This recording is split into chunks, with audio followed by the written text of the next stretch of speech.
paz do Senhor Jesus Cristo, que Deus te abençoe, te guarde, te proteja. Nós estamos estudando os milagres que Jesus realizou para que você possa depositar toda a sua esperança naquele que pode todas as coisas. Vamos ver mais um milagre que Jesus realizou. Um não, né? Jesus realizou aqui, nós vamos ler, uma série de milagres. Abra sua Bíblia em Mateus capítulo 8, nós vamos ler Mateus capítulo 8, do 14 até o 17. Esse milagre está narrado também em Marcos, em Lucas, né? E está narrado em Mateus, que nós vamos ler. João não narra esse milagre. Diz assim que Jesus entrou na casa de Pedro, viu a sogra deste de cama, com febre. Ele tocou a sua mão e a febre a deixou. Então ela se levantou e passou a servi-lo. Ao cair da tarde, trouxeram-lhe muitos endemoniados. Com a sua palavra, ele expulsou os espíritos e curou todos os enfermos, para que se cumprisse o que havia sido falado pelo profeta Isaías.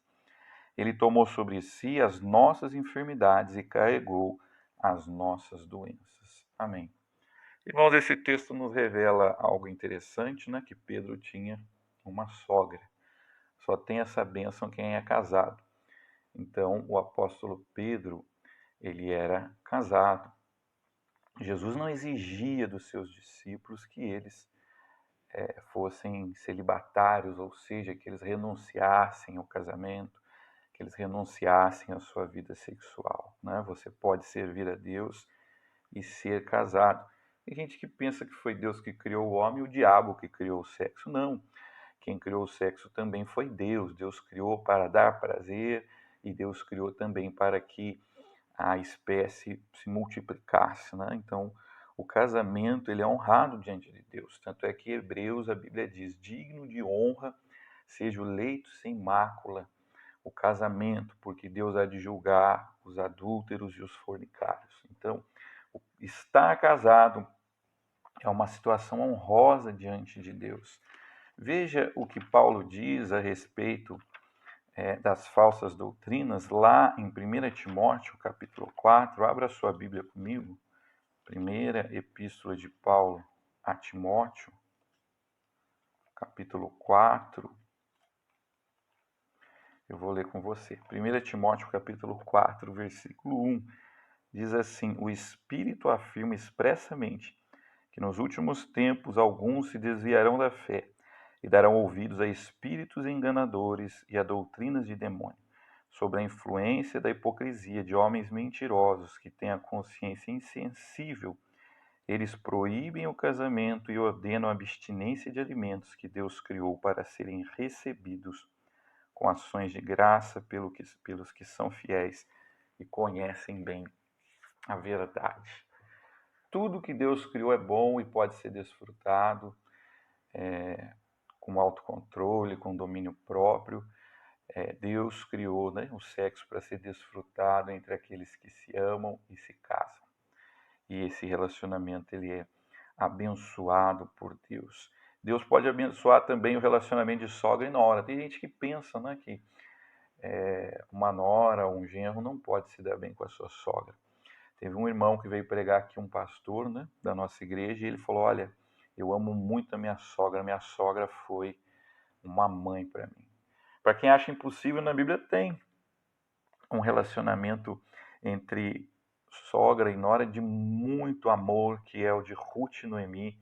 E Ruth disse aquelas palavras tão bonitas para sua sogra, quando ela falou para Ruth, né? Noemi falou para Ruth, ela foi morar em Moab, lá os filhos casaram, morreram, Ruth ficou viúva e Noemi falou assim: olha, vai embora, não tenho mais como ter um filho para você casar com ele, então vai cuidar da sua vida. E Ruth disse: olha, teu Deus é o meu Deus, e o que vai nos separar é a morte, né? Muita gente coloca esse versículo em convite de casamento, não há problema, é um texto muito bonito, né? Mas foi as palavras de uma nora para sua sogra. Olha que maravilha, né? Então Deus, ele quer que você ame, né? E é possível você enxergar a sua sogra como uma mãe, é possível a sogra enxergar a nora, o genro como um filho, uma filha, porque Deus faz essas coisas.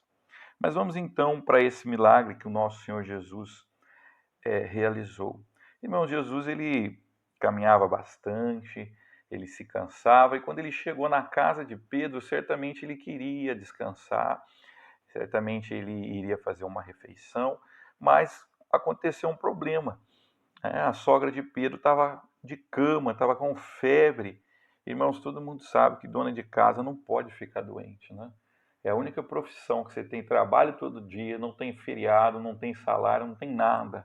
Então, o marido que tem uma esposa que é dona de casa, valorize a sua esposa, né? Então, ela ficou doente e ali deve ter gerado um transtorno, uma dificuldade, e Jesus foi lá e curou a sogra de Pedro. E certamente descansou e saiu para continuar pregando e realizando aquilo que o Pai lhe havia ordenado, que era libertar os cativos, curar os enfermos. E aqui nós vemos que Jesus libertou uma série de endemoniados e Jesus realizou uma série de milagres. Ele curou uma multidão de enfermos. Olha, e aqui Mateus diz que isso foi realizado para se cumprir aquilo que foi profetizado, que ele levaria as nossas enfermidades. Aliás, irmãos, Jesus não apresentava só os milagres como prova de que ele era o Messias, que ele era o Salvador do mundo prometido a Israel. Ele também apresentava as profecias do Antigo Testamento. O Antigo Testamento falou que ele nasceria de uma virgem, ele nasceu. O Antigo Testamento fala que ele realizaria milagres, feitos maravilhosos, e ele realizou. Fala que ele seria desprezado pelo seu povo, e ele foi. Os judeus o desprezaram, né? A maioria, muitos creram, mas a maioria o desprezou, não creu que ele era o Messias. Ainda hoje, os judeus aguardam o Messias. Existem judeus que são messiânicos, que creem que Jesus é o Filho de Deus, mas a sua grande maioria ainda aguarda o Messias. Irmãos, Jesus, ele disse que um dia os mortos vão ressuscitar. Como as pessoas poderiam crer que os mortos vão ressuscitar se Jesus não mostrasse o seu poder para restaurar a saúde do corpo? Então, o milagre é um sinal, é uma prova de que um dia a enfermidade não vai mais existir. Quando Jesus nos ressuscitar, nós não teremos mais enfermidades. E é nesse sentido que ele levou as nossas enfermidades. Os milagres que acontecem hoje são um sinal de que realmente isso vai acontecer. Que esperança maravilhosa o nosso Senhor Jesus nos deixou. Veja o que diz Apocalipse capítulo 21, do 1 ao 4, diz assim: Então vi um novo céu e uma nova terra, pois o primeiro céu e a primeira terra já se foram, e o mar já não existe. Vi a cidade santa, a nova Jerusalém, que descia do céu, da parte de Deus, enfeitada como uma noiva, preparada para o seu noivo. E ouvi uma forte voz que vinha do trono e dizia: O tabernáculo de Deus está entre os homens, pois habitará com eles. Eles serão o seu povo, e Deus mesmo estará com eles.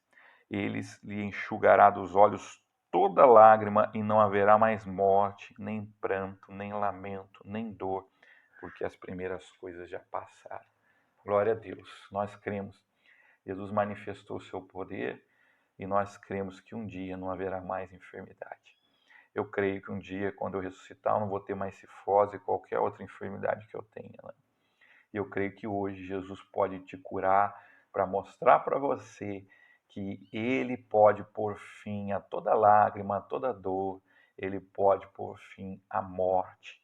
E Ele vai fazer isso quando Ele voltar e ressuscitar os mortos. Que esperança maravilhosa!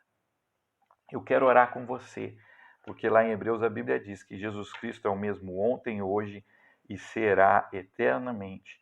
Então, se você está enfermo, se você está aqui como a sogra de Pedro, Jesus pode passar por aí e te tirar dessa cama. Amém? Vamos orar. Senhor Deus, nós te agradecemos porque o seu Filho tem autoridade sobre as enfermidades do corpo.